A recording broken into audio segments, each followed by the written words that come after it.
In this training video, we're going to have a look at a couple of key account settings which control what kinds of information assets you're storing inside Gearlog. On the settings menu, the two that we're interested in here are the top two, activities and categories. In terms of the types of information that you store inside Gearlog, activities is your top level and categories is the detail inside of those. Let's have a look at them one at a time, starting with the activities setting. Underneath the activities option, what we're deciding at the highest level is what kinds of sports or activities your organisation is involved in. For example, the training demo set we're looking at here related to a small activity centre, they've turned on climbing and bouldering, general purpose, which would contain things like tents and jackets and boots, other activities for sports like co-steering, grass sledging, Nerf guns, archery, and then paddling and water sports for kayaking, canoeing and sailing. Depending on what type of organisation you are, you may well want different activities selecting. For example, our rescue teams, it's much more common to pick climbing, mountaineering and rescue. Have a look through the activities, work out the ones that most closely correlate to your organisation, turn off the ones you don't need, turn on the ones that you do need. That gets you set up at the top level. What you'll now need to do is step inside each of those activities and work out the most relevant categories of information to turn on. So to do that, head to settings and then to categories. So what we're now going to look at is underneath each of those activities, we'll be able to see the possible categories of equipment available and turn them on and off. It's worth noting that there are around 700 categories already present inside Gearlog. If you do think a category is missing, in the first case, just drop us a message. Either it'll be present but in another activity that you haven't got turned on, we can help you find it, or it's a genuinely new activity and we can add that to the platform for you.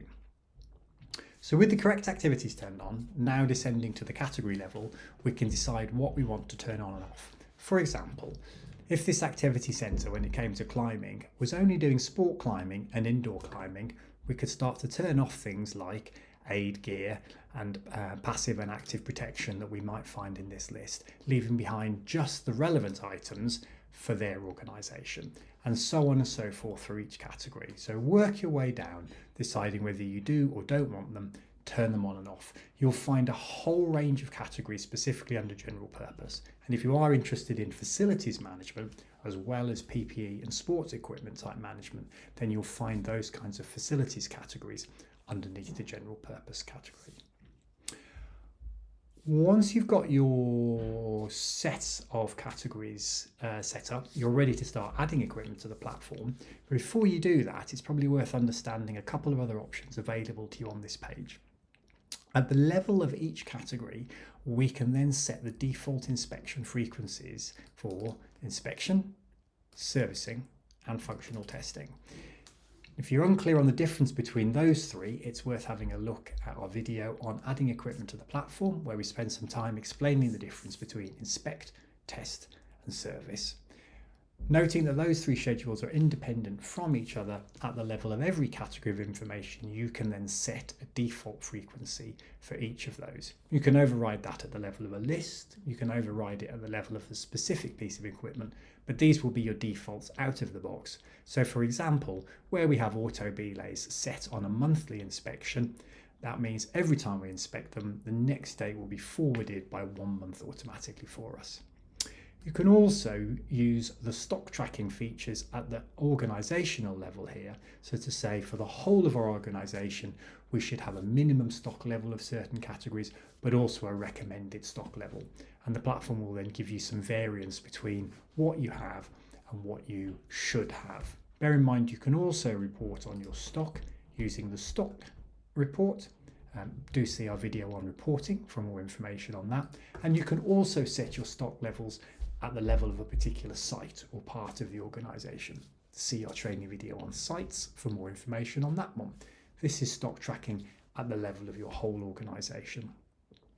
If you would always like the same image rather than a specific image for each category, you can set it here. So for example, if you always want the same photo to be used for all of your belay devices, you can upload a default image at this point, and that will be used instead of any specific images you choose you choose to upload for that equipment. There are a couple of other options that you can set here at the category level. So for example, if you're using our usage tracking, you can decide what the unit of usage tracking should be. So it could be how long something is used for, in which case the unit will be minutes, or how far it was used for. For example, if a vehicle was checked out, in which case it could be miles or kilometers. And also set some maximum limits when it comes to the maximum number of uses and the maximum minutes of use when it comes to usage tracking on equipment. Those are some of our more subtle features which you're perhaps less likely to use straight out of the gate. The most useful things would be for you to turn on the correct activities that you need, turn on the correct categories within each activity, and then set those default frequencies of inspection, servicing and testing so that as you're running those regimes, inspection dates are default forwarded the correct distance forward in time. There's several other important settings that we also need to look at, but those can be found on separate videos. So for now, we'll close this one with just a reminder that underneath the settings menu, before you start adding your equipment, use our activities and category settings to tell Gearlog what kind of assets you're tracking in the platform.